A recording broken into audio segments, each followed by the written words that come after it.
पिछले क्लास में हम लोग पढ़ रहे थे किसके बारे में, तो बल के बारे में पढ़े थे। कौन सा बल? तो चुंबकीय बल के बारे में पढ़ रहे थे कि अगर किसी चुंबकीय क्षेत्र में कोई आवेश अगर गति करता है तो उस पर बल लगने वाला बल के किस प्रकार से कैसे निकालते हैं और कितना लगता है, और दिशा भी हम लोग देखे थे कि दिशा कैसे ज्ञात करते हैं। तो आज की क्लास में हम लोग आगे का हम लोग डिस्कशन करने वाले हैं, जिसमें जो पढ़ना है बायो सावर्त नियम के बारे में पढ़ना है। तो बायो सावर्त नियम क्या होता है, ये क्या बताता है? तो हम लोग इसके पहले डिस्कशन कर रहे थे ये कि अगर कोई तार है उससे अगर धारा प्रवाहित होता है, अगर कोई तार है उससे धारा प्रवाहित होता है, तो धारा प्रवाहित होने के कारण उसके तार के चारों तरफ क्या उत्पन्न होता है? चुंबकीय क्षेत्र उत्पन्न होता है। धारा प्रवाहित होने के कारण तार के चारों तरफ चुंबकीय क्षेत्र उत्पन्न होता है। तो जो चुंबकीय क्षेत्र उत्पन्न होता है वो कितना होता है उसके बारे में डिस्कशन हम लोग करने वाले हैं। तो दिया हुआ है किसी धारावाही चालक के कारण उत्पन्न चुंबकीय क्षेत्र बी के लिए एक गणितीय व्यंजक दिया जाए जिसे बायो सावर्त नियम कहते हैं। तो वही चीज लिखा हुआ है, अगर किसी तार के अंदर से धारा प्रवाहित होता है, तो धारा जब प्रवाहित होता है तो उसके चारों तरफ क्या होता है? चुंबकीय क्षेत्र उत्पन्न होता है। तो उस चुंबकीय क्षेत्र का मान कितना होगा हम लोग को आज निकालना है। तो सबसे पहले मानते हैं कि अगर कोई तार है, मान लेते इस प्रकार का एक तार है, इसमें से आई धारा प्रवाहित हो रहा है, इसमें जो धारा प्रवाहित हो रहा है आई हो रहा है। तो हम ये चीजें पढ़े थे कि इस तार में अगर धारा प्रवाहित होता है तो इसके चारों तरफ क्या उत्पन्न होता है? चुंबकीय क्षेत्र उत्पन्न होता है। इसके चारों तरफ जो चुंबकीय क्षेत्र उत्पन्न होता है वो कितना उत्पन्न होगा उसका मान हम लोग निकालने वाले हैं। तो मान लेते हैं कि कहीं पर एक बिंदु है P, हम इस बिंदु पे जानना चाहते हैं कि इस बिंदु पर इस तार के कारण इस बिंदु पर चुंबकीय क्षेत्र कितना उत्पन्न होगा। तो देखिए हमको पता है कि इस तार में क्या फ्लो हो रहा है? इलेक्ट्रॉन फ्लो हो रहा है, आवेश फ्लो हो रहा है। जब भी इस तार के अंदर अगर इलेक्ट्रॉन फ्लो हो रहा है तो ऑब्वियस है कि हर एक जगह इलेक्ट्रॉन का फ्लो हो रहा है, हर एक जगह आवेश का फ्लो हो रहा है। तो यहाँ के चलते भी यहाँ पर चुंबकीय क्षेत्र उत्पन्न होगा, यहाँ के चलते भी यहाँ पे क्या होगा? चुंबकीय क्षेत्र उत्पन्न होगा, और यहाँ के चलते भी यहाँ पर चुंबकीय क्षेत्र उत्पन्न होगा। तो ये पूरा तार के कारण यहाँ पे क्या होगा? चुंबकीय क्षेत्र उत्पन्न होगा। लेकिन हम क्या करते हैं, हर एक तार के कारण तो नहीं बता सकते, कोई एक स्पेसिफिक छोटा सा इसका पार्ट ले लेते हैं। मान लेते इतना छोटा सा तार ले लिए, ये वाला हिस्सा, इस वाला हिस्सा को हम क्या नाम देते हैं? डीएल लंबाई देते हैं। जब कोई भी छोटा सा पार्ट लेते हैं तो पहले बताए थे कि उसके लंबाई को हम लोग कैसे दिखा सकते हैं? डीएल से दिखा सकते। डी बताता है कि जो लंबाई है वो क्या है? बहुत छोटा सा है। वही चीज लिखा हुआ है कि माना है किसी चालक तार से आई धारा प्रवाहित हो रही है जिसके डीएल अल्पांश, अल्पांश का मतलब होता है छोटा, अल्पांश का मतलब क्या होता है? बहुत छोटा। आइए तेज चल रहा है क्या? ज्यादा आवाज ज्यादा कर रहा है ना? तो अगर ये चालक तार है जिसमें आई धारा प्रवाहित हो रहा है तो उस तार को हम लोग छोटा सा एक हिस्सा लेते हैं जिसको हम लोग डीएल अल्पांश बोल रहे हैं। अल्पांश का मतलब होता है छोटा सा पार्ट के लंबाई के कारण आर दूरी पर, यहाँ से इससे क्या करना है? आर दूरी लेना है। मतलब इससे आर दूरी पर जाने पर ये लंबाई आर है, इस पी वाले बिंदु पर क्या चुंबकीय क्षेत्र का मान हम मान लेते हैं कितना है? डीबी है। अब देखिए हम बताए कि ये जितना भी तार है, तार के अंदर से धारा प्रवाहित हो रहा है, तो ये पूरा तार के कारण यहाँ पर चुंबकीय क्षेत्र उत्पन्न होगा। लेकिन हम पूरा तार का कारण निकाल नहीं पाएंगे, इसलिए हम यहाँ पे क्या मान लिए? एक छोटा सा हिस्सा मान लिए तार का डीए। अगर इस इतना लंबाई के कारण यहाँ पर जो चुंबकीय क्षेत्र उत्पन्न होगा वो भी छोटा सा होगा। अगर तार भी छोटा सा लिए है तो चुंबकीय क्षेत्र भी क्या होगा? छोटा सा उत्पन्न होगा। इसीलिए यहाँ पे जो चुंबकीय क्षेत्र उत्पन्न होगा उसको हम क्या मान लिए? डीबी मान लिए। डी बताता है कि ये जो चुंबकीय क्षेत्र उत्पन्न हुआ है बहुत कम मात्रा में, इसलिए कि लंबाई कितना सा लिए? छोटा सा लिए। पूरा तार का तो लंबाई नहीं ले रहा है ना, ये छोटा सा तार का लंबाई के कारण यहाँ पर जो चुंबकीय क्षेत्र उत्पन्न होगा वो कितना हो रहा है? डीबी हो रहा है। तो बताया जाता है कि यहाँ पे अब देखिए यहाँ से दो दिशा निकल के आता है। एक ध्यान में रखिएगा लोग, क्या होता है ये जो लंबाई लेते हैं तो लंबाई का दिशा जो लिया जाता है, जो ये धारा का दिशा होता है, धारा कैसे जा रहा है? ऐसे जा रहा है ना इस तार में, जिधर धारा का दिशा होता है उधर ही लंबाई का दिशा लिया जाता है। तो ये लंबाई का दिशा को दर्शाता है। और यहाँ पे ये इस वाले लंबाई से ये जो दूरी लिए है, ये दूरी वाला दिशा को यहाँ पे आर वाला दूरी कहते हैं। और इस दोनों के बीच का अगर एंगल मान लेते हैं कि यहाँ पे जो एंगल है वो कितना है? थीटा है। तो बताया जाता है कि जो चुंबकीय क्षेत्र होता है इस बिंदु पर P वाला बिंदु पर, यह बताया जाता है कि जो चुंबकीय क्षेत्र होता है I के समानुपाती होता है। I का समानुपाती मतलब क्या होता है, इस तार में जितना ज्यादा धारा प्रवाहित होगा ये dB का मान उतना ही क्या होगा, ज्यादा होगा।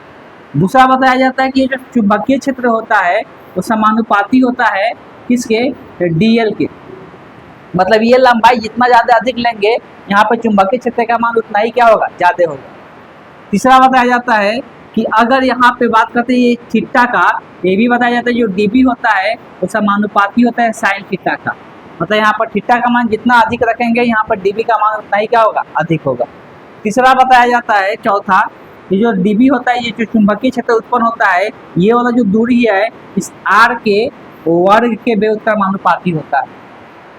तो ये जो चुंबकीय क्षेत्र इस बिंदु पर उत्पन्न होता है, तो अगर कोई तार है तो तार का अगर dl लंबाई लेते हैं और तार में I धारा प्रवाहित हो रहा है और यहाँ पे dl और ये r के बीच का कोण कितना है, थीटा है, तो ये जो चुंबकीय क्षेत्र होता है ये तीनों का समानुपाती होता है, लेकिन ये जो दूरी होता है दूरी पे क्या होता है, व्युत्क्रमानुपाती होता है।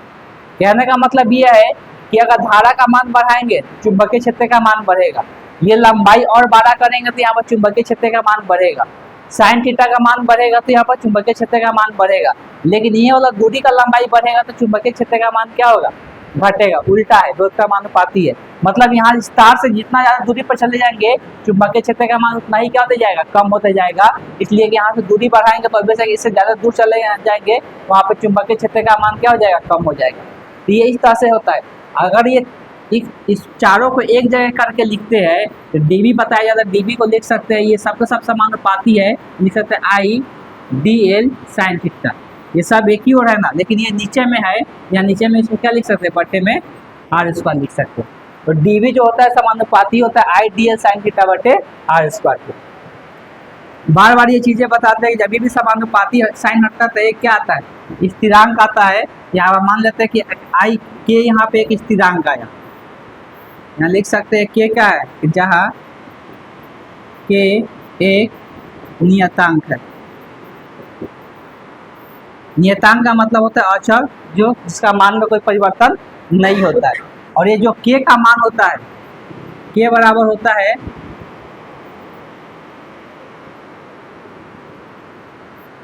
k का जो मान होता है म्यू नॉट बटे 4 पाई होता है, म्यू नॉट बटे 4 पाई होता है। तो इस k के जगह लिख सकते हैं म्यू नॉट बटे 4 पाई। अब यहाँ पे जो म्यू नॉट होता है, ये म्यू नॉट क्या होता है, तो म्यू नॉट जो होता है निर्वात का विद्युत चुंबकशीलता होता है।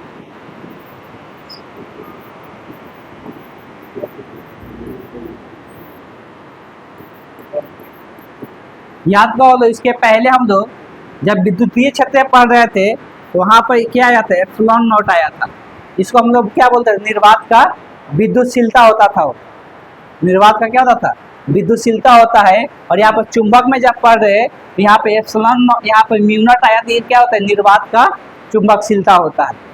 और इसका मान का बात करते हैं, इसका जो मान होता है ये होता है 4 पाई इंटू 10 के पावर माइनस 7 होता है।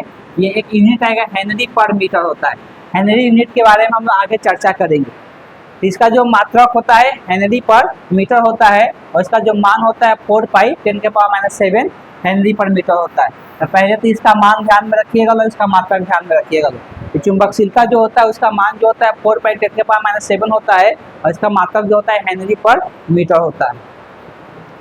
और दूसरा यहाँ से, तो अब यहाँ से अगर म्यू नॉट के रूप में इसको फार्मूला को लिखते हैं तो dB बराबर कितना आ जाएगा, ये आ जाएगा I dl, पहले यहाँ पर लिख देते हैं, k का मान लिख लेते हैं। k का मान कितना है, म्यू नॉट बटे 4 पाई I dl साइन थीटा बटे r स्क्वायर। यहाँ से ये dB का फार्मूला निकल के आया। इसको हम लोग सदिश के रूप में भी लिख सकते हैं, इसलिए जो b होता है सदिश राशि होता है, इसको सदिश के रूप में भी हम लोग दर्शा सकते हैं। इस वाले k के जगह हम लिख दिए म्यू नॉट बटे, इसलिए k का मान होता है म्यू नॉट बटे 4 पाई होता है। यहाँ पर k के जगह लिख दिए म्यू नॉट बटे 4 पाई I dl साइन थीटा बटे r स्क्वायर। अब यहाँ से इसको सदिश के रूप में लिखते हैं, तो dB जो होगा सदिश के रूप में म्यू नॉट बटे 4 पाई I dl साइन थीटा को हम लोग लिख सकते हैं dl क्रॉस r के बटे r स्क्वायर। अब देखिए यहाँ पर डीएल साइन थीटा की जगह लिख लिया डीएल क्रॉस आर कैप, इसलिए डीएल क्रॉस आर कैप का मान कितना आएगा, डीएल साइन थीटा आएगा। कैसे आएगा यहाँ पर बता दे रहे हैं। जैसे अगर डीएल क्रॉस आर कैप करते हैं, हमको पता है कि क्रॉस प्रोडक्ट को कैसे लिखा जाता है, इसका परिमाप मतलब डीएल का परिमाप और ये आर कैप का परिमाप। अच्छा, आर कैप का परिमाप क्या होता है, आर कैप क्या होता है, मात्रक सदिश होता है ना। हम मात्रक सदिश का परिमाप बताए थे कितना होता है, याद है, मात्रक सदिश का परिमाप कितना होता है,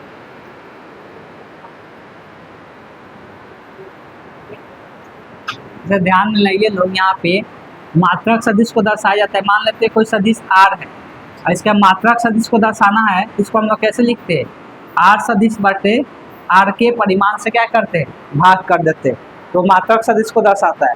अब मात्रक सदिश का जब भी परिमाप का बात करते हैं तो मात्रक सदिश का परिमाप हमेशा कितना होता है, एक होता है। इसी कारण से इसका परिमाप क्या हो जाता है, हम लोग क्रॉस वाला जानते हैं कि ए क्रॉस बी का मान कितना होता है, ए बी साइन थीटा लिखते हैं। यहाँ पर क्या होगा, डीएल आर साइन थीटा हो जाएगा।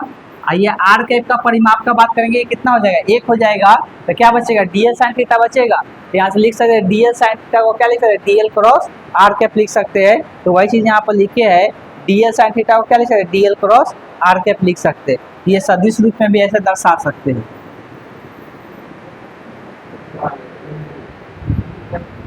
यहाँ से तीन तरीका से बता सकते हैं। एक तो हो गया कि पहले यहाँ पर याद रखना है कि डीबी का जो मान होता है म्यू नॉट बटे 4 pi I D L sine theta बटे आर स्क्वायर के बराबर होता है। अगर सदिश रूप में बोलेगा तो म्यू नॉट आई बटे 4 पाई डी एल क्रॉस आर बटे आर स्क्वायर के बराबर होता है। तो ये दो फार्मूला ध्यान में रखना है। और यहाँ पर ये याद रखना है कि ये म्यू नॉट का मान कितना होता है, 4.10 के पावर क्या होता है, -7 हेनरी पर मीटर होता है। ये कुछ इंपॉर्टेंट पॉइंट है। तो सबसे पहले समझ जाइए लोग कि अगर कभी भी अगर कोई तार होता है, तार के अंदर से अगर धारा प्रवाहित होता है, कोई भी तार तो हमेशा सीधा नहीं रहता है ना, तार ऐसे टेढ़ मेढ़ कभी भी हो सकता है। अगर कोई तार है और इस तार से आई धारा प्रवाहित हो रहा है, हम चाहते हैं इस तार से आर दूरी पर चाहते हैं कि चुंबकीय क्षेत्र का मान कितना होगा, तो आर दूरी पर जो चुंबकीय क्षेत्र का मान होगा वो कितना होगा, म्यू नॉट बटे 4 pi I D L sine theta बटे क्या होगा, आर स्क्वायर के बराबर होगा।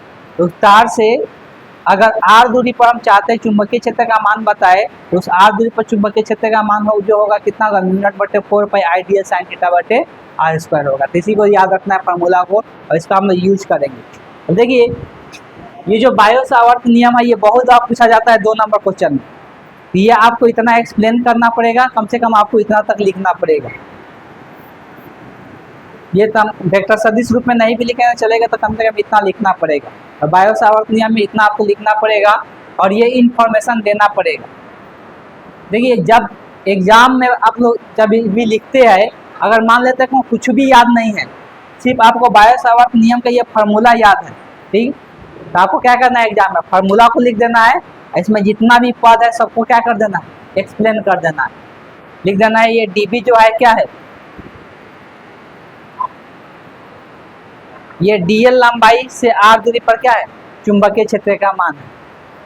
म्यू नॉट के बारे में पता है कि ये क्या है, निर्वात का विद्युतशीलता, निर्वात का विद्युतशीलता होता है। ये निर्वात का विद्युतशीलता होता है, उसका मान दिखा दीजिए। आई क्या है, तार में जो धारा प्रवाहित हो रहा है वो आई का मान है। आर जो है दूरी है कहाँ से, तार से, जहाँ से ले रहे हैं हम लोग।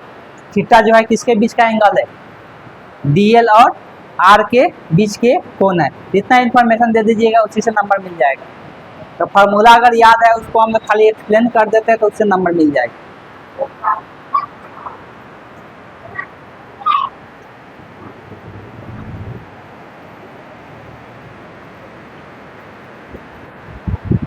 अब इसका हम लोग को अनुप्रयोग पढ़ना है, बायो सावर्त नियम के अनुप्रयोग। तो पहला दिया हुआ है कि अगर वृत्ताकार धारावाही कुंडली के केंद्र पर चुंबकीय क्षेत्र का मान बताना है। मतलब जो तार है, तार कैसा है, वृत्ताकार है। तो अगर तार वृत्ताकार होगा, मान लेते हैं अगर ये तार है और तार कैसा है, वृत्ताकार है, इसमें धारा अगर प्रवाहित करा रहे, तो बोल रहा है कि अगर इसमें धारावाही कुंडली के केंद्र पर, कहाँ पे, इसके केंद्र पर बताना है कि चुंबकीय क्षेत्र का मान कितना होगा। मतलब जो इसका केंद्रक है, बीच में यहाँ पे चुंबकीय क्षेत्र का मान कितना होगा बताना है। तो अगर इस तार के अंदर अगर आई धारा प्रवाहित हो रहा है, तो इस तार के अंदर अगर आई धारा प्रवाहित हो रहा है तो हमको यहाँ पे बताना है कि चुंबकीय क्षेत्र का मान कितना होगा। अभी तरीका क्या बताए कि अगर हमको तार में अगर धारा प्रवाहित होता है तो किसी बिंदु पर चुंबकीय क्षेत्र का मान निकालना रहता है, तो सबसे पहले तार में हम लोग क्या मानेंगे, एक छोटा सा लंबाई लेंगे। तार में क्या लेंगे, एक छोटा सा लंबाई लेंगे। तो इस तार में सबसे पहले हम एक छोटा सा लंबाई लेंगे। तो मान लेते हैं ये छोटा सा यहाँ पे लंबाई ले लेंगे, जिसका लंबाई हम लोग किससे दिखा देते हैं, DL से दिखाते हैं। ठीक है, ये तार के लंबाई यहाँ पे DL ले लिए। और इसका दिशा बताया था, दिशा कैसे लेना है, जिसका धारा प्रवाहित हो, धारा कहाँ पे प्रवाहित हो रहा है, ऊपर की ओर ना, ऐसे। इसका दिशा कैसे आएगा, यहाँ पे इस प्रकार से आएगा, ये DL का दिशा होगा। अब जो DL लंबाई लेंगे, जहाँ पे चुंबकीय क्षेत्र निकालना है, कहाँ पे निकालना है, इसके केंद्रक पे निकालना है। जो DL लंबाई लेंगे वहाँ से ही इसका दूरी लेते हैं। तो ये वाला दूरी को हम कुछ भी मान लेते हैं, कैपिटल या स्मॉल, और कुछ भी मान लेते हैं। तो मान लेते इसका दूरी कितना है, कैपिटल R। ठीक है, और बताया था जहाँ से इस वाले तार का हिस्सा को हम इसके कारण यहाँ पर चुंबकीय क्षेत्र लिखना है। ये DL लंबाई के कारण, जो DL लंबाई का तार है उसके कारण इसके केंद्र पर चुंबकीय क्षेत्र लिखना है। तो उसके लिए इसके यहाँ से यहाँ तक का दूरी पता होना चाहिए। तो दूरी को क्या मान लिया है, R मान लिया। ठीक है, यहाँ पर इसमें लिखा होगा, यहाँ पे भी R लिखा हुआ है। ठीक है, अब बताया था कि जो DL है और R होता है, ये दोनों के बीच का जो एंगल होता है उसी को हम लोग क्या बोलते हैं, थीटा बोलते हैं। यहाँ पर थीटा का मान आप लोगों को क्या दिख रहा है, कितना बनेगा, यहाँ पे एंगल 90 डिग्री बनेगा। ये जो एंगल हो जाएगा यहाँ पे कितना हो जाएगा, 90 हो जाएगा। ठीक है, तो सबसे पहले ये छोटा सा लंबाई के लिए हम लोग क्या लिखेंगे, चुंबकीय क्षेत्र का मान लिखेंगे। तो लिख सकते हैं DL लंबाई के लिए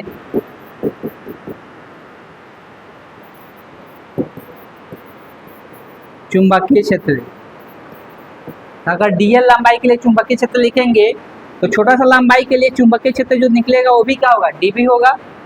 और dB बराबर अभी हम लोग फार्मूला पढ़े क्या होता है, μ0/4 पाई I जो धारा इसमें प्रवाहित हो रहा है, IDL साइन थीटा बटे ये दोनों के बीच की दूरी कितना है, कैपिटल R है। तो यहाँ पर क्या हो जाएगा, कैपिटल R। इसके यहाँ पर थीटा का मान अब रख देते हैं। तो dB का मान कितना आ जाएगा, μ0/4 पाई IDL। थीटा का मान 90 डिग्री रखना है, तो साइन क्या हो जाएगा, 90 डिग्री बटे में R²। साइन 90 डिग्री का मान कितना होता है, साइन 90 डिग्री का मान कितना होता है, एक होता है। तो dB का मान कितना निकल के आ जाएगा, μ0/4 पाई IDL। एक यहाँ पे आएगा तो एक में इतना से गुना रहेगा, इतना ही हो जाएगा। IDL बटे कितना हो जाएगा, R² हो जाएगा। ठीक, तो यहाँ से ये आ गया dB। अब यहाँ पे जो हम चुंबकीय क्षेत्र निकाले इस बिंदु पे, वो सिर्फ कितना लंबाई के लिए निकाले, DL लंबाई के लिए। लेकिन हमको चुंबकीय क्षेत्र ये पूरा तार के कारण यहाँ पर बताना है कि कितना होगा, ये पूरा तार के कारण बताना है ना। तो ये छोटा सा DL लंबाई के लिए निकाले हैं। तो बताया थे कभी भी छोटा सा पार्ट के लिए निकालते हैं, अब पूरा का निकालना होता है तो इसको हम लोग क्या करते हैं, इंटीग्रेट कर देते हैं। तो यहाँ से हम लिख सकते हैं कुल चुंबकीय क्षेत्र। कुल चुंबकीय क्षेत्र को हम लोग 20 से दर्शा देते हैं, और यही छोटा वाला चुंबकीय क्षेत्र को क्या करेंगे, इंटीग्रेट कर देंगे, तो कुल चुंबकीय क्षेत्र निकल के आ जाएगा। ये बताया था कभी भी छोटा सा लंबाई के लिए निकालेंगे, उसको इंटीग्रेट कर देंगे तो वो कहाँ पे क्या हो जाएगा, कुल चुंबकीय क्षेत्र निकल के आ जाएगा। अब यहाँ पर dB का मान रखते हैं। dB का मान यही आया है, μ0/4 पाई IDL बटे R²। इंटीग्रेशन का एक गुण होता है कि इसके अंदर जो चेंज नहीं हो सकता है, अगर कोई चेंज मतलब क्या है, अचर पद बोल सकते हैं, अचर है जो चेंज नहीं हो सकता, उसको इंटीग्रेशन से क्या कर लेते हैं, बाहर कर लेते हैं। अब देखिए यहाँ पे धारा का बात करेंगे, धारा में कोई परिवर्तन नहीं कर रहे, I इसमें चेंज नहीं होगा। इसका त्रिज्या चेंज होगा क्या, वो भी चेंज नहीं होगा। μ0 तो पहले से ही क्या है, फिक्स है। 4 पाई भी क्या है, अचर ही पद है। तो ये सब के सब कॉमन हो जाएगा, सिर्फ इंटीग्रेशन के अंदर कौन रह जाएगा, DL रह जाएगा। तो बाकी के बाकी सब बाहर निकल जाएगा। तो B बराबर कितना आ जाएगा, μ0 I भी बाहर आ जाएगा बटे 4 पाई आर स्क्वायर भी बाहर आ जाएगा, इंटीग्रेशन के अंदर से कौन आ जाएगा, डीएल। ये डीएल लंबाई क्या हो रहा है, चेंज हो रहा है, जैसे जैसे आगे बढ़ेंगे लंबाई में परिवर्तन होते जा रहा है ना, तो डीएल चेंज हो रहा है। अब देखो डीएल लंबाई को हम क्या कर रहे हैं, इंटीग्रेट कर रहे हैं, तो डीएल को हम क्या कर रहे हैं, इंटीग्रेट कर रहे हैं। अब डीएल एक छोटा सा पार्ट लिए, इसको इंटीग्रेट करेंगे मतलब क्या है, पूरा लंबाई लेना है हमको। ये छोटा सा पार्ट को इंटीग्रेट करेंगे, ये पूरा लंबाई मिलेगा। इंटीग्रेशन का मतलब ही होता है क्या करना है, छोटा सा लंबाई को इंटीग्रेट करें तो उसको हम पूरा लंबाई निकाल के देगा। तो यहाँ से यहाँ ये पूरा लंबाई कितना होता है, ये वृत्त में ये पूरा लंबाई कितना होता है, हाँ ये नहीं पता है, ये वृत्त का कितना टोटल लंबाई होता है, ये वाला पार्ट, ये वृत्त को इसको क्या बोलते हैं, वृत्त का क्या है ये परिधि, या परिधि का लंबाई कितना होता है, वृत्त का परिधि कितना होता है, 2 पाई आर होता है। तो जो वृत्त का परिधि होता है वो 2 पाई आर होता है, तो मतलब इसको इंटीग्रेट करेंगे तो पूरा लंबाई मिलेगा। तो पूरा लंबाई कितना होगा, 2 पाई आर होगा, यहाँ से आएगा mu naught into I 4 pi r square, और ये हो जाएगा 2 पाई आर हो जाएगा। आर से आर यहाँ पे 1 कट जाएगा, पाई से पाई कट जाएगा, और 2 से यहाँ पे 2 कट जाएगा, तब बचा क्या, म्यू नॉट आई बटे 2 आर। यहाँ से आ जाएगा चुंबकीय क्षेत्र का मान कितना हो जाएगा, इसके केंद्र पर म्यू नॉट आई बटे 2 आर आ जाएगा। तो अगर कोई भी धारावाही जो तार है, अगर तार कैसा रहेगा, वृत्ताकार रहेगा, तो अगर उसके केंद्र पर चुंबकीय क्षेत्र का मान पूछा जाएगा, उसके केंद्र पर चुंबकीय क्षेत्र का मान कितना आएगा, म्यू नॉट आई बटे 2 आर के बराबर आएगा। अब चलिए मान लेते हैं कि यहाँ पर चुंबकीय क्षेत्र का मान कितना आ गया, म्यू नॉट आई बटे 2 आर आ गया।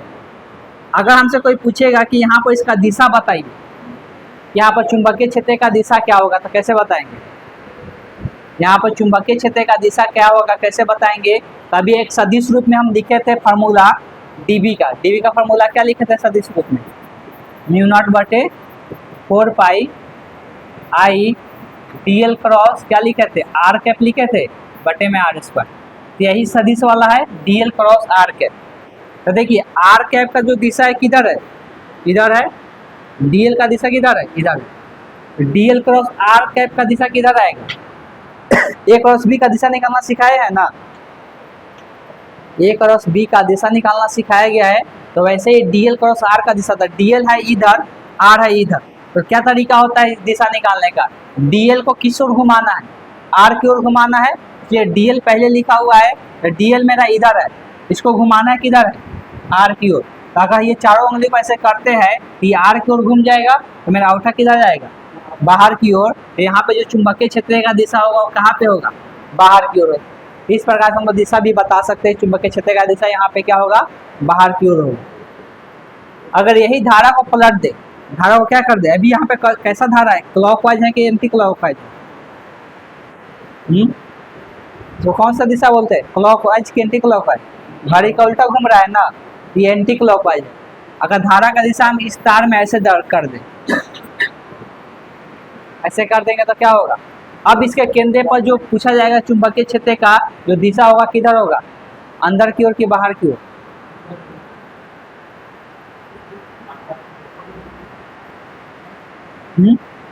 अंदर की ओर होगा। इसका एक और तरीका है, सिंपल हम लोग ये भी बोल सकते हैं, यहाँ पे अगर वृत्ताकार पाथ होता है तो धारा की दिशा में क्या करना है, धारा की दिशा में इसको मोड़ना है। तो धारा की दिशा में ऐसे मोड़ेंगे, ऐसे था ना, ये औठा किधर जा रहा है, बाहर, ये ऐसे घूम रहा है तो कैसे मोड़ेंगे, ऐसे मोड़ेंगे चारों उंगली को, कैसा कहाँ जा रहा है, औठा अंदर की ओर जा रहा है। यहाँ पर केंद्र पर कहाँ पे होगा, अंदर की ओर होगा। इस केस में अंदर की ओर होगा, इस केस में बाहर की ओर होगा चुंबकीय क्षेत्र का दिशा। इस प्रकार से ही बता सकते हो। और यहाँ पर मान याद रखना है, तो चुंबकीय क्षेत्र का मान होगा क्या होगा, म्यू नॉट आई बटे 2 आर के क्या हो जाएगा, बराबर हो जाएगा।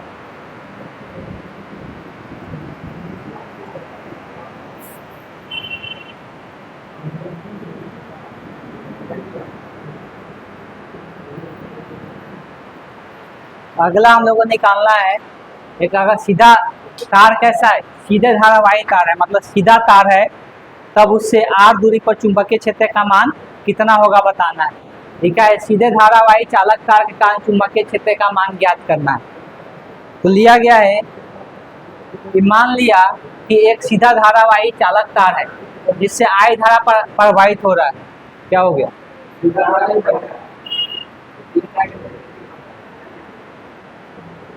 धारा प्रवाहित हो रही है, इसके कारण किसी बिंदु P पर चुंबकीय क्षेत्र का परिमाण एवं दिशा ज्ञात करना है। तो मान लिया चालक से P बिंदु पर चालक की लंबित जो दूरी है कितना है, OP बराबर R दिया हुआ है। तो देखो इसमें बोला क्या जा रहा है, अभी जो तार लिए थे कैसा लिए थे, गोलाकार था। इसके पहले कैसा था, एक वृत्ताकार रूप में तार मोड़ा हुआ था। लेकिन अब जो तार है कैसा तार लेना है, सीधा तार लेना है। अगर तार सीधा लेते हैं, मान लेते हैं कि ये तार है, तो तार सीधा लिए है और इस तार में आई धारा प्रवाहित हो रहा है। इस तार के कारण जो चुंबकीय क्षेत्र उत्पन्न होगा वो बताना है कितना होगा।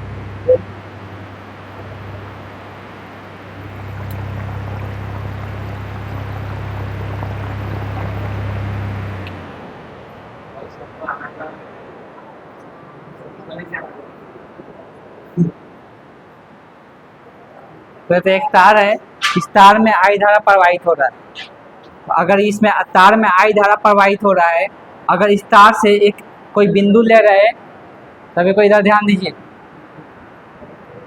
ये तार है, तार में आई धारा प्रवाहित हो रहा है और इस तार से हम कोई एक दूरी पर एक बिंदु P लेते हैं।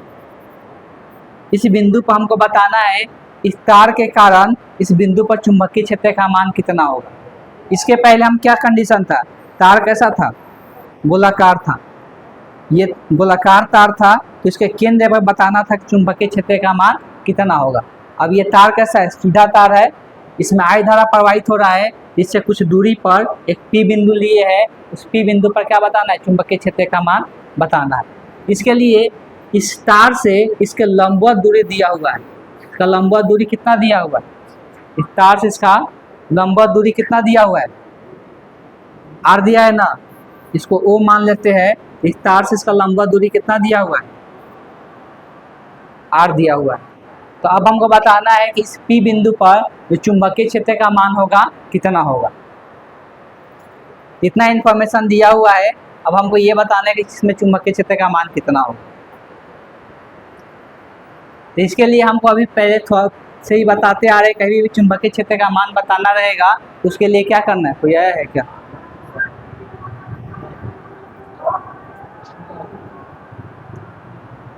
तो इसके लिए हम क्या बताते आ रहे हैं कि अगर कोई चुंबकीय क्षेत्र का मान यहाँ पे निकालना है, इसके लिए तार का कोई छोटा सा पार्ट लेना है जिसका लंबाई क्या है, DL ले या DX ले, कुछ भी ले सकते हैं, ठीक। तो जरूरी नहीं कि हमेशा DL ही लिखे, DX भी लिख सकते हैं। अब यहाँ पे डिसाइड करना है कि हमको DL लंबाई कहीं पर या DX लंबाई लेना है। तो मान लेते हैं कि यहाँ पर एक DL लंबाई ले लिए या DX लंबाई का एक तार ले लिए, इसमें से छोटा सा पार्ट ले लिए जिसको हम DX ही लिख देते हैं। ये जो DX लंबाई है, हम ये मान लेते हैं कि यहाँ O बिंदु से कितना दूरी पर है, हम ये मान लेते हैं कि ये O बिंदु से कितना दूरी पर, X दूरी पे। तो अगर इस DX लंबाई के कारण यहाँ पर जो चुंबकीय क्षेत्र का मान उत्पन्न होगा वो मान बताना है। सबसे पहले DX का दिशा दिखा देते हैं। तो DX का दिशा किधर होता है, ये तो धारा का दिशा होता है, तो DX का दिशा ऊपर की ओर होगी। और अभ्यास है कि यहाँ से हमको ये दूरी पता होना चाहिए, यहाँ पे चुंबकीय क्षेत्र का मान लिखने के लिए ये वाला दूरी को स्मॉल r मान लेते हैं। देखिए दिया हुआ इंफॉर्मेशन में ये सब चीजें नहीं दिया हुआ है, दिया हुआ क्या है, आई धारा प्रवाहित हो रहा है, इसे लंबवत दूरी है क्या, कैपिटल R दिया हुआ है। अब यहाँ पे हम क्या किए कि एक DX छोटा सा तार का छोटा सा पार्ट लिए, जिससे छोटा सा पार्ट का हम यहाँ पे इस बिंदु पर क्या लिख सके, चुंबकीय क्षेत्र का मान लिख सके। तो यहाँ पे इस बिंदु पर चुंबकीय क्षेत्र का मान लिखने के लिए यहाँ से एक दूरी लेना पड़ता है, ये दूरी को क्या मान लिए, स्मॉल r मान लिए। और ये दूरी का दिशा किधर होता है, हमेशा जहाँ पे ये DX लंबाई लेते हैं उससे हमेशा दूर की ओर होता है, मतलब इस तरफ होगा। ये R का दिशा हो गया, ये DX का दिशा हो गया। तो P बिंदु पर अगर चुंबकीय क्षेत्र का मान लिखते हैं ये DX लंबाई के कारण, यहाँ पर लिख सकते हैं DX लंबाई के कारण बिंदु P पर चुंबकीय क्षेत्र। तो हमको सिर्फ अभी DX लंबाई के कारण चुंबकीय क्षेत्र लिखना है। तो पता है कि DX लंबाई के कारण जो चुंबकीय क्षेत्र लिखा जाता है वो क्या लिखा जाता है, dV लिखा जाता है। और dV का फार्मूला क्या जानते हैं हम, म्यू नॉट बटे 4 पाई I यहाँ डीएल लिखते थे लेकिन यहाँ पर क्या माने हैं, डीएक्स माने हैं, तो डीएक्स लिखेंगे इनटू क्या लिखते हैं, साइन थीटा बटे में क्या लिखते हैं, आर स्क्वायर। यहाँ पे भी दूरी तो इससे क्या माने है, आर ही माने है, स्मॉल आर तो यहाँ पे स्मॉल आर लिख दी। अब यहाँ पर देखिए ये यहाँ पे थीटा का मान किसके बीच का कोण होता है, ये जो dx और r होता है उसके बीच का एंगल ये थीटा होता है, ठीक है। मान लेते हैं कि यहाँ इसको थीटा मान लिया, इस कोण को हम मान लेते हैं कि अल्फा है। तो ये क्या थीटा और अल्फा में कुछ रिलेशन है क्या, देख के बता सकते हैं लोग, थीटा और अल्फा में कुछ एंगल में रिलेशन आएगा क्या। इसमें ये कोण कितना है, इसमें ये कोण कितना है, 90 डिग्री है। यहाँ पर एक त्रिभुज बन रहा है, एक त्रिभुज में आप लोग पढ़े होंगे कि अगर कोई त्रिभुज होता है, या ऐसा मान लेते हैं त्रिभुज है और इस तरह से ये बाहर की ओर बढ़ा देते हैं, इसको ना बाहर वाला एंगल बोलते हैं। तो आप लोग पढ़े होंगे जो ये बाहर वाला एंगल होता है, मान लेते हैं ये थीटा है और ये दो आंतरिक एंगल होता है, ये अल्फा और बीटा होता है। ये जो बाहर वाला एंगल होता है, दो आंतरिक एंगलों के योगफल के क्या होते हैं, बराबर होते हैं। ये पढ़े हैं लोग कभी, ये बाहर का एंगल है तो ये वाला यहाँ वाला एंगल को छोड़कर इस त्रिभुज का जो ये दो आंतरिक एंगल बनता है, ये दोनों के योगफल के ये क्या होते हैं, बराबर होते हैं। तो उसी प्रकार से यहाँ देख सकते हैं कि ये त्रिभुज का ये बाहर का एंगल है और ये दो इसका आंतरिक एंगल है, मतलब ये अल्फा है और यहाँ पर कितना है, 90 है। मतलब थीटा का जो ये मान होगा क्या होगा, अल्फा प्लस 90 के बराबर हो गया, 90 प्लस अल्फा के बराबर हो। ये दोनों में रिलेशन अगर देखेंगे तो थीटा बराबर क्या होगा, 90 डिग्री प्लस अल्फा के क्या होंगे, बराबर होंगे। यहाँ थीटा को हटाकर अल्फा के रूप में इसको लिख लेते हैं। डीबी बराबर जो लिखा है क्या लिखा है, mu naught by 4 pi I D x sine alpha बटे आर स्क्वायर। अब देखिए अगर अब यहाँ पे हम क्या करने जा रहे हैं, कुल चुंबकीय क्षेत्र लिखने जा रहे हैं। तो अभी बताया कुल चुंबकीय क्षेत्र कैसे निकलेगा,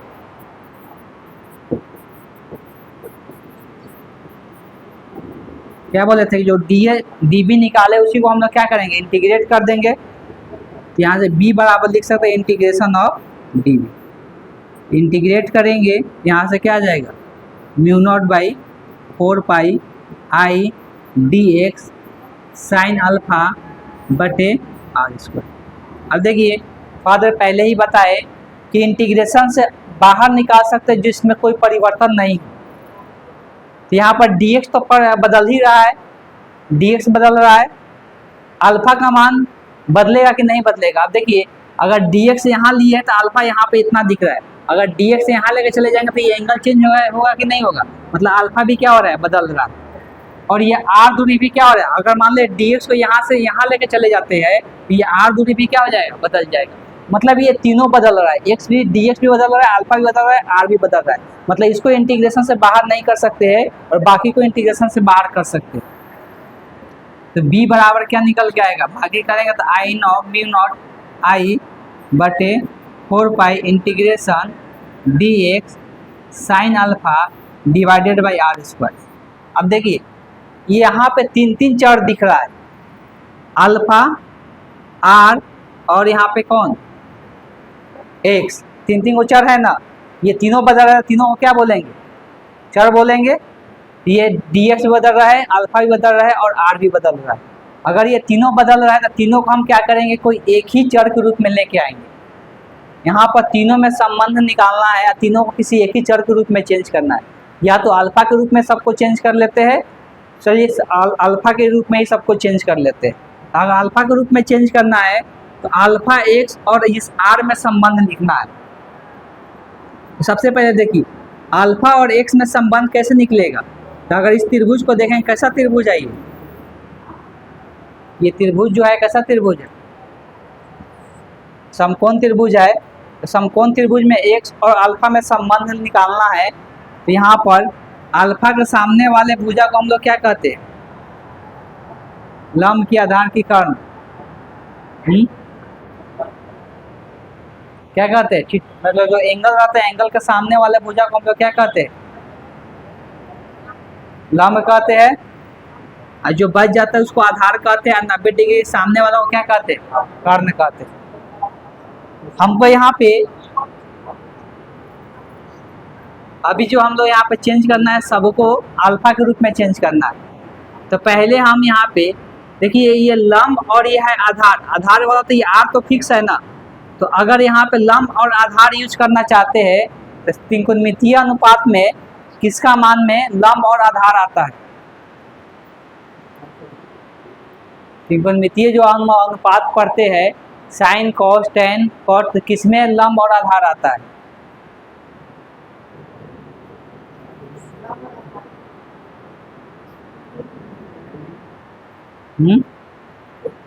क्या हो गया? अनुपात याद है? लंब बटे कर्ल किस में आता है? हमको लंब बटे आधार चाहिए, हमको कर्ल नहीं चाहिए। यहाँ पर ये एक सा ये आर है, इन दोनों में संबंध आ जाएगा। तो ये किस में आता है? टेन में आता है। यहाँ से टेन अल्फा का मान क्या लिख सकते हैं? टेन अल्फा जो लिखाएगा क्या लिखाएगा? एक्स बटे आर होगा, लंब बटे आधार। तो यहाँ से x को हम लोग चेंज करते हैं, x का मान कितना आएगा? r इधर भाग में इधर जाएगा तो गुना में x बराबर क्या आएगा? r टेन अल्फा है। हम अभी थोड़ा देर पहले बताए कि हमको करना क्या है, यहाँ से dx को हटा के इसको अल्फा के रूप में लिखना है। लेकिन यहाँ तो x का मान आया ना, ये dx का मान कैसे निकलेगा? इसको क्या करते हैं, इसको हम डिफ्रेंशिएट कर देते हैं, मतलब डेरिवेटिव निकाल देते हैं x का किसके रूप में? अल्फा के रूप में। तो अल्फा के रूप में अगर इसका डेरिवेटिव लिखेंगे तो क्या लिखेगा? dx by d alpha. अगर इसको हम लोग डिफ्रेंशिएट कर रहे हैं किसके रूप में? क्या हुआ है, कुछ हो रहा है क्या?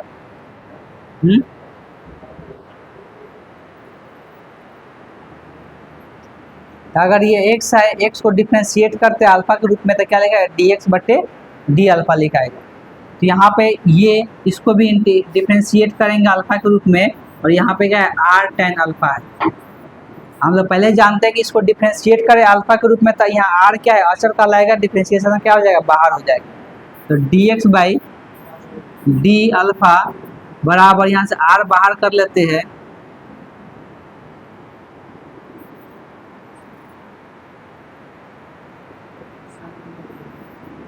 D by d alpha into tan alpha. और डिफ्रेंशिएशन का फॉर्मूला बताए थे कि टेन का डिफ्रेंशिएशन कितना होता है? dx by d alpha r into tan का अगर डेरिवेटिव का फॉर्मूला देखिएगा तो वहाँ पे लिखवाए थे, ये होता है सेक स्क्वायर थीटा, मतलब यहाँ पर सेक स्क्वायर क्या हो जाएगा?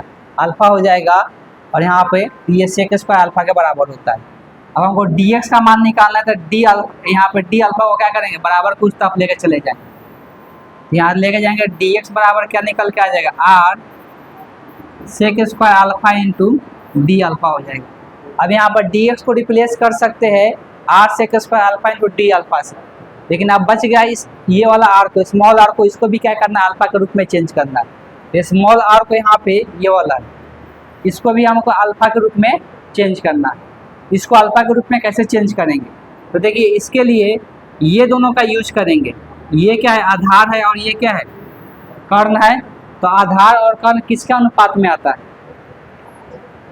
आधार और कर्ण किसके अनुपात में आता है? कॉस का अनुपात में आता है। यहाँ से कॉस अल्फा क्या लिख सकते हैं? कॉस अल्फा बराबर क्या होता है? आधार। तो आधार कितना है? आर। आधार बटे कर्ण होता है, कर्ण कितना है? Small r. हमको यहाँ पे ये स्मॉल आर का मान चाहिए। स्मॉल आर का मान निकालना है तो क्या करना पड़ेगा? इसको हम क्या करते हैं, ये इधर क्या है? भाग में इधर आएगा तो गुना में आर कॉस अल्फा बराबर हो जाएगा कैपिटल आर। हमको ये स्मॉल आर का मान निकालना है, ये इधर कॉस अल्फा गुना में इधर जाएगा तो भाग में। अब इस आर को, तो आर भी निकल गया स्मॉल आर के रूप अल्फा के रूप में, और यहाँ पर क्या हो गया? dx का भी मान निकल गया। दोनों का मान यहाँ पे क्या करेंगे? अब रख देंगे। म्यू नॉट आई बटे 4 पाई dx का मान रखना है। dx का मान कितना आया है? R sec square alpha into D alpha. उसके बाद यहाँ पे क्या है? Sine alpha. ठीक है, क्या हुआ बताइए? लोग खड़े हुए, आप भी खड़े हो, बताइए क्या हुआ है? खड़े हुए दोनों, हाँ खड़े हुए, बोलिए क्या हुआ है? हाँ, कहाँ पे?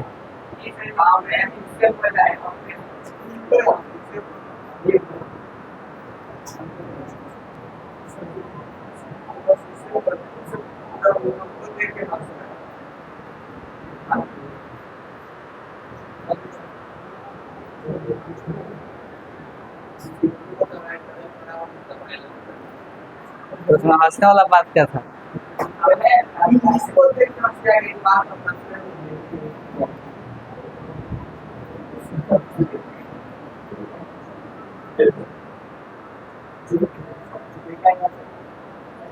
अभी देखिए इसमें बहुत सारी चीज़ें बताया है,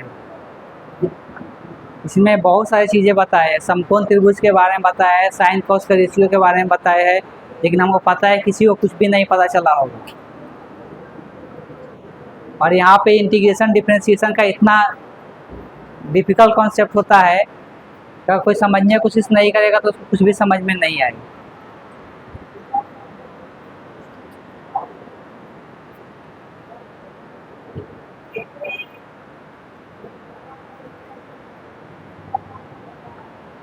ऐसा नहीं कि हम एक ही बार समझा के इसको छोड़ देंगे, फिर अगले बार में भी इसको हम सब समझाने वाले थे, लेकिन ये हरकत रहेगा तो कोई समझाने का कोई फर्क नहीं पड़ेगा।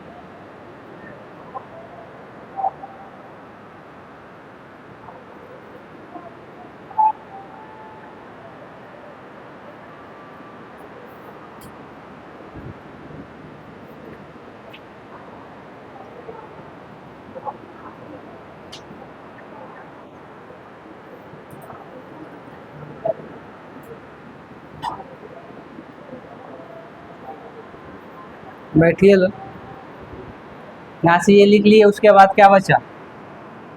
साइन अल्फा था, साइन अल्फा लिख लिए, बट्टे में है आर स्मॉल आर के स्क्वायर, स्मॉल आर की जगह पर ये आया है, इसका स्क्वायर लिखेंगे। अब देखिए इसको एक और तरीका था, यहाँ पे क्या लिख सकते हैं, आर और 1/cos अल्फा क्या होता है? कॉस किसका उल्टा होता है? सेक का उल्टा होता है। इसको ऐसे भी लिख सकते थे, सेक अल्फा लिख सकते थे, जो सेक अल्फा भी लिख सकते थे। अब यहाँ पे इस आर के जगह आर सेक अल्फा लिख सकते थे, यहाँ पे स्क्वायर है, ये दोनों का क्या लिखाएगा? स्क्वायर लिखाएगा ना। यहाँ पे क्या है? स्मॉल आर है, और यहाँ पे आर स्क्वायर यहाँ पे मान रखने जा रहे हैं। यहाँ पे आर सेक अल्फा है, इसका स्क्वायर करके लिखना है तो क्या लिखाएगा? R square sec square alpha लिखाएगा, और यहाँ से सेक स्क्वायर अल्फा क्या हो जाएगा? कट जाएगा, और यहाँ से एक आर से यहाँ पे एक आर कट गया।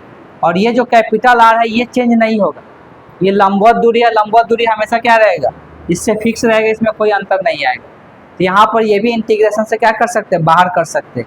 यहाँ पर आ जाएगा म्यू नॉट आई बटे 4 पाई, इंटीग्रेशन के अंदर क्या बचा? C sine alpha into D alpha बचा, इंटीग्रेशन के अंदर सिर्फ यही बचा, इंटू बीटा। ये आ गया फार्मूला निकल के। अब ये डिपेंड करेगा कि एंगल कितना है, उस पर डिपेंड करेगा कि यहाँ पर चुंबकीय क्षेत्र का मान कितना होगा। अब यहाँ पे कहीं पर कुछ गलती नहीं हुआ है ना? हाँ, यहाँ पे गलती हुआ है। ये यहाँ पे थीटा जो है किसके बराबर है? 90 प्लस अल्फा के बराबर है। तो थीटा की जगह यहाँ पे क्या रखना है? साइन 90 प्लस अल्फा लिखना है। और साइन 90 प्लस अल्फा क्या होता है? साइन 90 प्लस अल्फा क्या होता है? मैथ में सब चीज़ें बताए थे। साइन 90 प्लस अल्फा क्या होता है? तो साइन जो 90 डिग्री पर होता है चेंज होता है, साइन किस में बदल जाता है? कॉस में बदल जाता है। यहाँ पे कॉस अल्फा हो जाएगा, ये सेकंड कोऑर्डिनेट है, और सेकंड कोऑर्डिनेट में साइन क्या होता है? पॉजिटिव होता है, तो पॉजिटिव ही रह जाएगा। यहाँ से ये सब चेंज हो जाएगा, यहाँ पे क्या रहेगा? कॉस अल्फा रहेगा। यहाँ पर डी एक्स कॉस अल्फा, यहाँ जहाँ जहाँ लिखे हैं यहाँ पर भी क्या हो जाएगा? D x cos alpha r square. तो यहाँ से ये जो चेंज हुआ है यहाँ पे क्या बचेगा?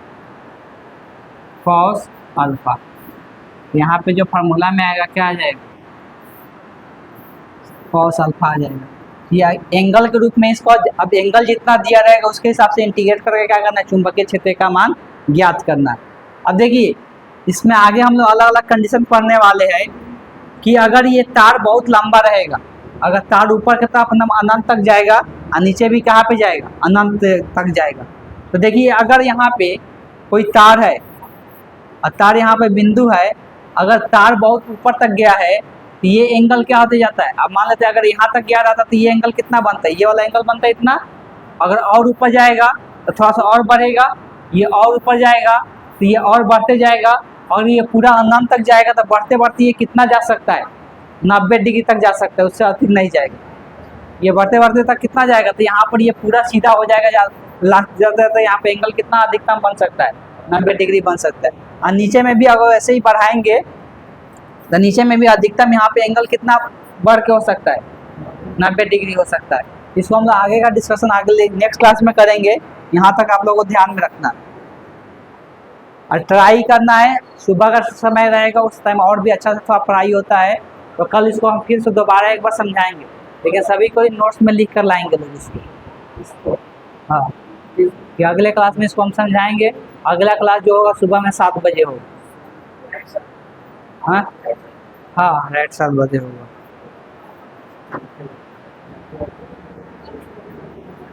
ठीक है, जाइए।